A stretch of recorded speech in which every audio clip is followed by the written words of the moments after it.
Hello viewers, আশা করি আপনারা সবাই ভালো আছেন। আমি আজকে আপনাদের দেখাবো কিভাবে আপনারা আপনাদের পিসির হোম স্ক্রিন এবং লক স্ক্রিনে নতুন ওয়ালপেপার সেট করবেন।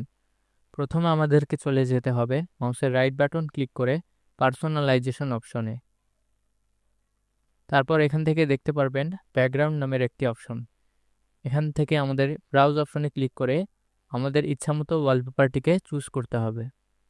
আমি এই ওয়ালপেপারটিকে আমার হোম স্ক্রিনে রাখতে চাচ্ছি। তো এখান থেকে এটা সিলেক্ট করে দিয়ে আমাদের চুজ পিকচারে সিলেক্ট করতে হবে। দেখতে পাচ্ছেন আমাদের ওয়ালপেপার কিন্তু চেঞ্জ হয়ে গেছে। তারপর এখান থেকে ক্রস করে দিবেন। দেখতে পাচ্ছেন আমাদের ওয়ালপেপার কিন্তু চেঞ্জ হয়ে গেছে।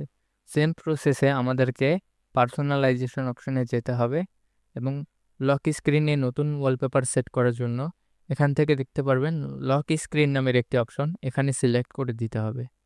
তারপরে এখান থেকে ব্রাউজ অপশনে ক্লিক করে আমাদেরকে লক স্ক্রিনের জন্য একটি নতুন ওয়ালপেপার সিলেক্ট করতে হবে। তারপর এখান থেকে চুজ পিকচার অপশনে সিলেক্ট করে দিতে হবে। আমাদের লক স্ক্রিনেও কিন্তু নতুন ওয়ালপেপার সেট হয়ে গেছে।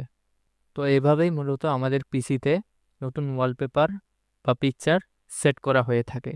যদি এই ভিডিওটি একটুও ভালো লেগে থাকে তাহলে একটি লাইক দিবেন এবং আমাদের চ্যানেলটিকে সাবস্ক্রাইব করে আমাদের পাশে থাকবেন। এতক্ষণ ধৈর্য ধরে ভিডিওটি দেখার জন্য আপনাদের অসংখ্য ধন্যবাদ।